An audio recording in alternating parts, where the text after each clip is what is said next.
Good evening, Carl. We now come to the fifth of these stories, Soria Moria Castle, which comes from a place called Norway, where my godmother, your great godmother, I suppose, lived. Um, I hope you will enjoy this one. Are you sitting comfortably, Carl? Then I'll begin. There was once upon a time a couple of folks who had a son called Halvor. Ever since he had been a little boy, he had been willing to do any work and had just sat raking about among the ashes. His parents sent him away to learn several things, but Halvor stayed nowhere, for when he had gone 2 or 3 days, he always ran away from his master, hurried off home, and sat down in the chimney corner to grub among ashes again.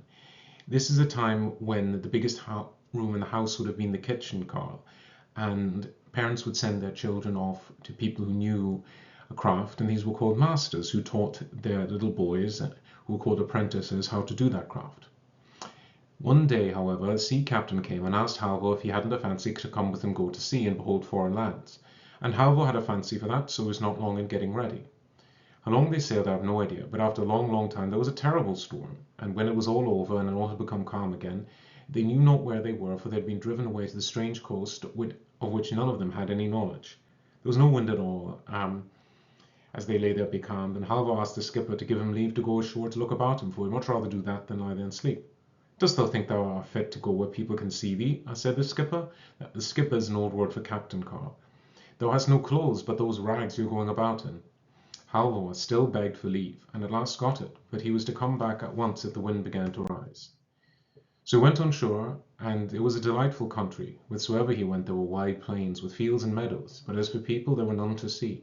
The wind began to rise, but Halvor thought that he had not seen enough yet, and he would like to walk about a little longer, to try if he could not meet somebody. So after a while he came to a great highway, which was so smooth that an egg might have been rolled along it without breaking. Halvor followed this. When evening drew near, he saw a big castle far away in the distance, and there were lights in it. So as he had now been walking the whole day and had not brought anything to eat away with him, he was frightfully hungry. Nonetheless, the nearer he came to the castle, the more afraid he was. A fire was burning inside the castle, and Halvor went into the kitchen, which was more magnificent than any kitchen he had ever yet beheld. There were vessels of gold and silver, but not one human being to be seen. When Halvor had stood there for so long and no one had come out, he went in and opened the door, and inside a princess was sitting at her wheel spinning. "Nay," she cried, "can Christian folk dare come hither?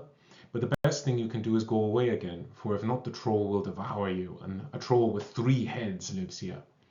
"It would just as well please you at 4 heads or more, for I'd enjoyed seeing the fellow," said the youth, "and I won't go away, for I have done no harm, but you must give me some to eat, for I am frightfully hungry." When Halvor had eaten his fill, the princess told him to try if he could wield the sword which was hanging on the wall, but he could not wield it, nor could he even lift it up. "Well, he must have drink out of the bottle which is hanging by its side, for that's what the troll does whenever he goes out and wants to use the sword," said the princess. Halvor took a draught, and in a moment he was able to swing the sword about with perfect ease. Now I thought it was high time for the troll to make his appearance. At that very moment he came forth, panting for breath. Halvor hid behind the door. "Hooty-too," said the troll as he put his head in through the door. "It smells as just if there were Christian man's blood here." "Yes, you shall learn there is," said Halvor, and cut off all 3 of his heads.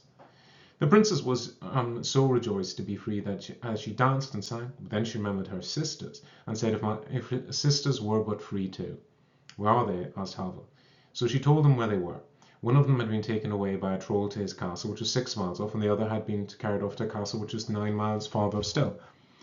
"And now," said she, "you must first help me get this dead body away from here." Halvor was now so strong that he cleared everything away and made clean and tidy very quickly. So then they ate and drank and were happy, and the next morning he set off in the grey light of dawn. He gave himself no rest, but walked on or ran the livelong day. When he came in sight of the castle, he was just a little bit afraid. It was so much more splendid than the other, but here too not was a single human being to be seen. So Halvor went into the kitchen, and did not linger there either, but went straight in. "Nay, do Christian folk dare to come here?" cried the second princess. "I know not how long it has been since I myself came, but during all that time I have seen a Christian man. It is better for me you to depart at once, for a troll lives here who has 6 heads." I shall not go," said Halvor. "Even if he had 6 or more, I would not." "He will swallow you up alive," said the princess.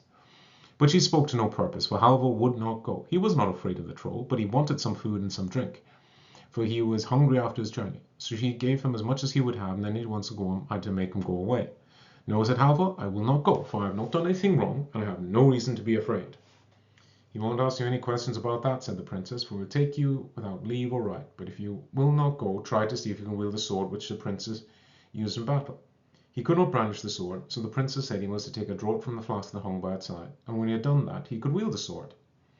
Soon afterwards the troll came, and he was so large and stout that he was forced to go sideways to get through the door. When the troll got his first head in, he crowed, "Hooty-too, it smells of a Christian man's blood here." With that, Halvor cut off the first head and the second head, and so on with all the rest. The princess was now exceedingly delighted, but she remembered her sisters, and wished that they too were free. Halvor thought that might be managed, and sent off immediately, but first he had to tell the princess to remove the troll's body, so it was not until morning that he set forth on his way. It was a long way to the castle, and he both walked and ran to get there in time. Late in the evening he caught sight of it, and was very much more magnificent than either of the others. And at this time he was not in the least bit afraid, but went to the kitchen and was straight on inside the castle. There a princess was sitting, who was so beautiful that there was never anyone equal to her. She too said what the others had said, that no Christian folk had ever been there since she had come, and entreated him to go away again, or else the troll would swallow him up alive. This troll had 9 heads, she told him. Yes, and if I had 9 to the 9, and 9 more still, I would not go away, said Halvor, and went and stood by the stove. The princess begged him very prettily to go, lest the troll should eat him, but Halvor said, let him come when he will. So she gave him the troll's sword, and bade him take a drink from the flask to enable him to wield it. At that same moment the troll came, breathing hard, and he was ever so much bigger and stouter than either of the others, and he too was forced to go sideways to get them through the door. "Hooty-too, what a smell of Christian blood there is," said he. Then Halvor cut off the first head, and after that all the others, but the last was the toughest of all, and the hardest work that Halvor had ever done to get it off, but he still believed that he would have strength enough to do it.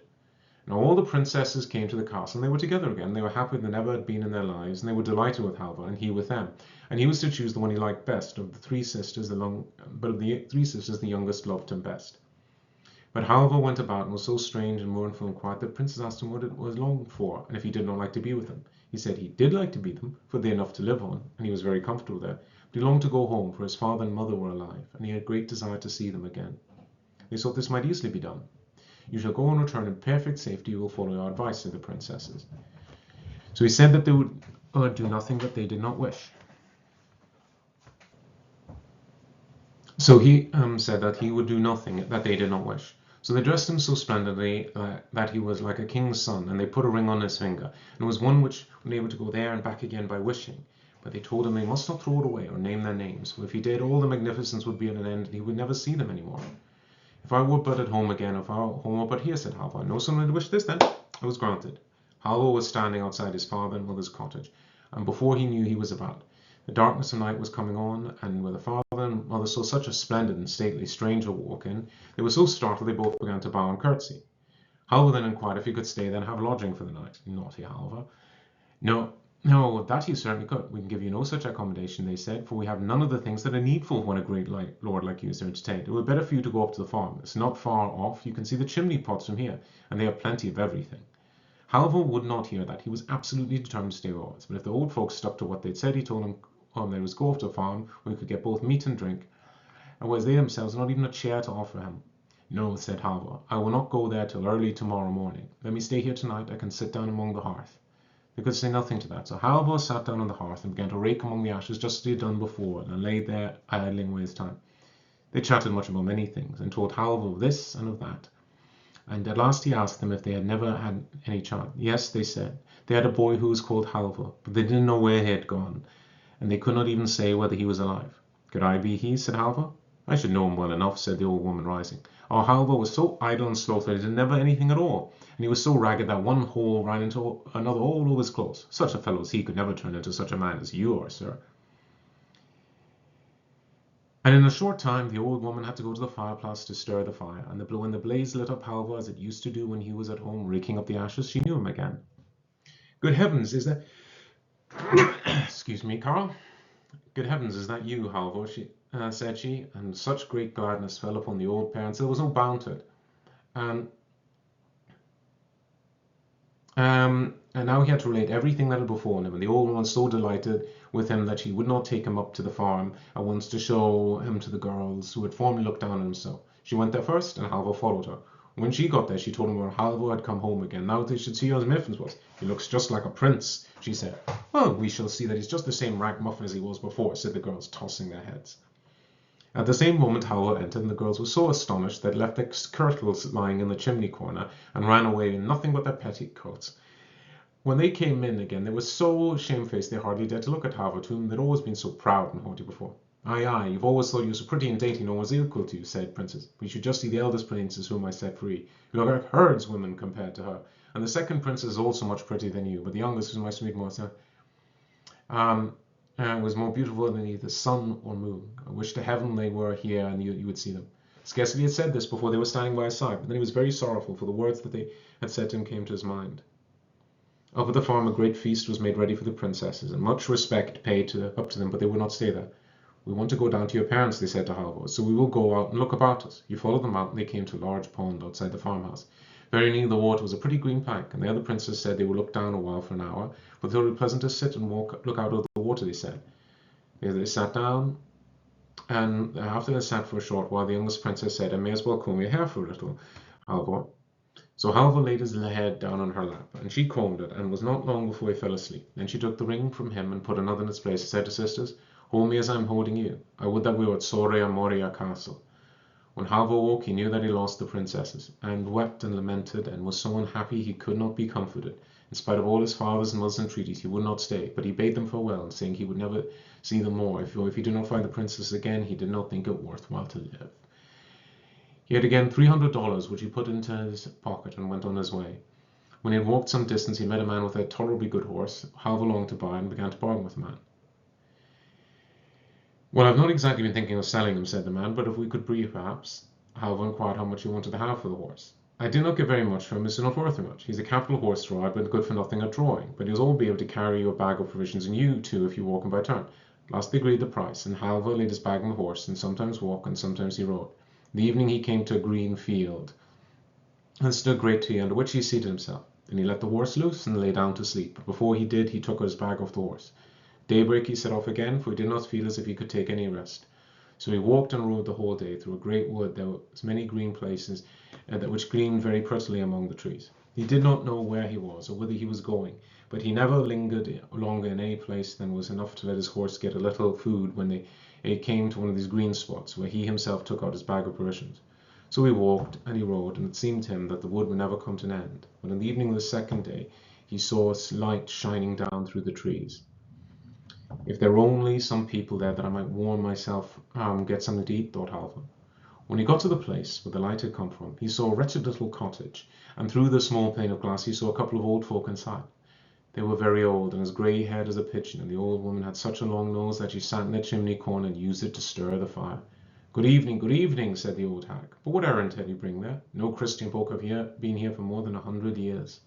So Halvor told her he wanted to get to Soria Moria Castle, and inquired if she knew the way hither. No, said the old woman, that I do not, but the moon will be here presently, and I'll ask her, and she will know. She can easily see it, for she shines in all things.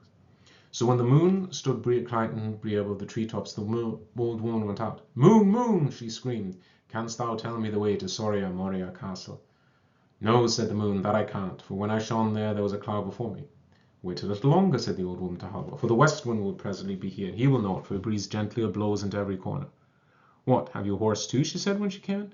Oh, let the poor creature loose a bit in our fenced-in pasture, and don't let it stand there starving at our very door. But won't you exchange him with me?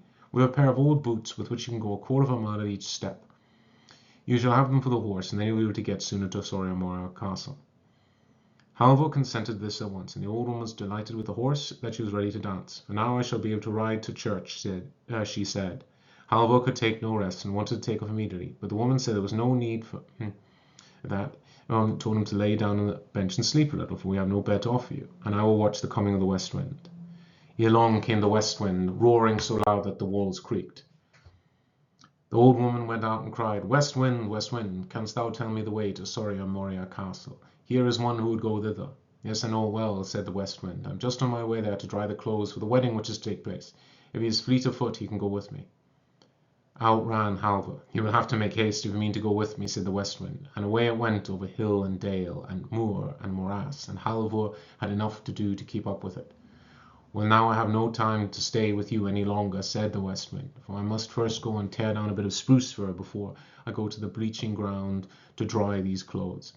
But just go along at the side of the hill, and there will come to some girls who are standing there washing clothes, and you not have far to walk before you are at Soria Moria Castle. Shortly afterwards, Halvor came to the girls who were standing washing, asking if they had seen anything of the West Wind, who was to come there drying the clothes for the wedding. Yes, said Halvor. He has only gone to break down a bit of spruce fir. It won't be long before he's here. And then he asked them the way to Soria Moria Castle. They put him in the right way, and when he came to the front of the castle, it was so full of horses and people that it swarmed with them. But Halvor was so ragged and worn, following the west wing through the bushes and bogs, that he kept on one side, and would not go among the crowd until the last day, when the feast was to be held at noon. So it was when, with all the usage and custom, all were to drink to the bride, and the young girls were present, and the cupbearer filled a cup for each in turn, both bridegroom and bride, and the knights and servants, and at last, a very long time, he came to Halvor. He drank their health, and then slipped the ring which the princess had put on his finger when they were sitting by the water side into the glass, and ordered the cupbearer to carry the glass to the bride from him and greet her. Then the princess at once rose up from the table and said, "Who is worthy to have one of us, he who has delivered us from the trolls, or he who is sitting here as a bridegroom?" There could be only one opinion to that, everyone thought, and when Halvor heard what they said, he was not long in flinging off his beggar's rags and arraying himself as a bridegroom. "Yes, he is the right one," cried the youngest princess when she caught sight of him, and so flung the other out of the window and held her wedding with Halvor. That was a bit more of a fun story. The ones from Norway are always interesting. When you get a bit older, I'll tell you all the tales of the trolls and the Huldafolk, the hidden people. Miss you very much, Carl. Love you, and I hope you have a great time watching.